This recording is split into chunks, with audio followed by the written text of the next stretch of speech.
Depuis 30 ans, la transhumance réunit Louis et Robert pendant 7 jours de marche et 200 km jusqu'à l'herbe nouvelle du Vercors. Ils appellent ça faire la route. Qu'est-ce qui s'est passé de beau pendant ces 2 mois et demi? Oh, rien de bien extraordinaire, il n'y a pas vu. C'est un peu meilleur que les autres années. Il y a beaucoup plus d'herbe. Il faudrait rester un mois de plus ici. Parce qu'il paraît que chez nous en bas c'est brûlé, quoi. Il n'y a pas d'herbe. Ah ben les bons moments automatiquement, c'est quand il fait beau temps ici, que tu as que tes brebis. Hein. Tranquille, hein. Que tu les vois manger, tu les vois profiter ici du gamin. Quand tu les as lâchés, mettons là-bas au coin du vallon, là, tu viens mettre ton sel, là, tu te mets sur la cabane, tu les appelles, tu vois qu'elle tourne, qu'elle vient toute seule. Là. C'est là, tu te... Je sais pas comment te dire, ça te fait plaisir, alors tu t'arrêtes sur ton pot, tu le vois, tu vois, elles ont profité, elles se font belles, ça te fait un peu d'orgueil dans toi-même, tu as un peu l'orgueil.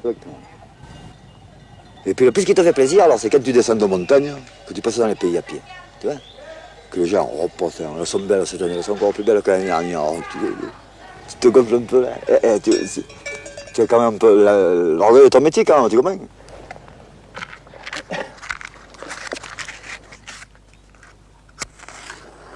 Robert, tu aimes beaucoup les animaux. Hein?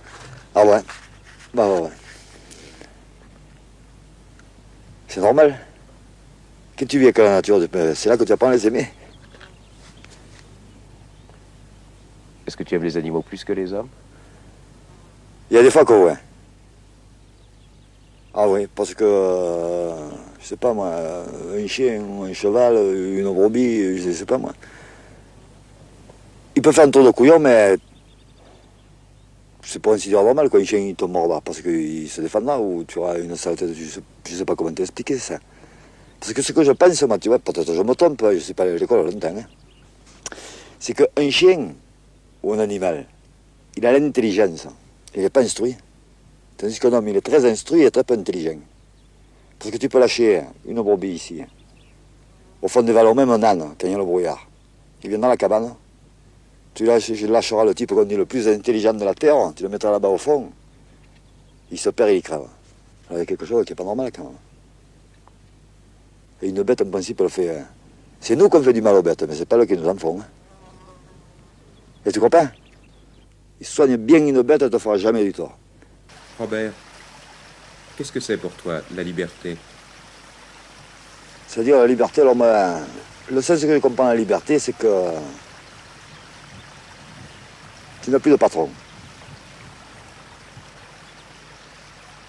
Et que, admettons, le matin, tu veux te lever à 7 heures, tu peux te lever à 7 heures, tu n'as pas une sirène ou un type qui t'appelle pour aller au boulot, le soir, pareil.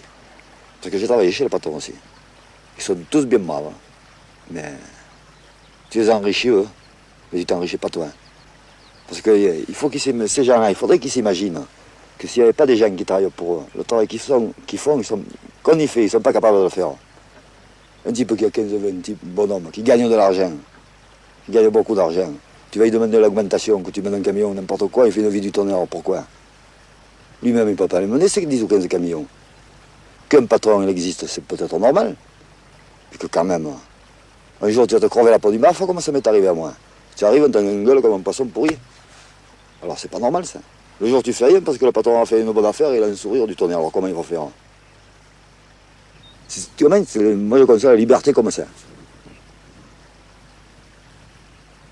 Et c'est le plus beau ça, la liberté. Ça se paye pas, ça s'achète pas. C'est comme ça. Si tu étais milliardaire, qu'est-ce que tu ferais? Ah, alors là c'est une question un peu... Si j'étais milliardaire, tu vois, j'aime bien les brebis, je monterais mon petit avec un bon troupeau, si j'avais réellement des sous, j'achèterais une ferme en conséquence, puis moi, que les autres de sa situation aussi, les petits, hein, j'achèterais une roulante, une bagnole, et je ferais pas le tour du monde parce que je ne pourrais pas, mais je bargulerais de partout. Sans domicile fixe, forain.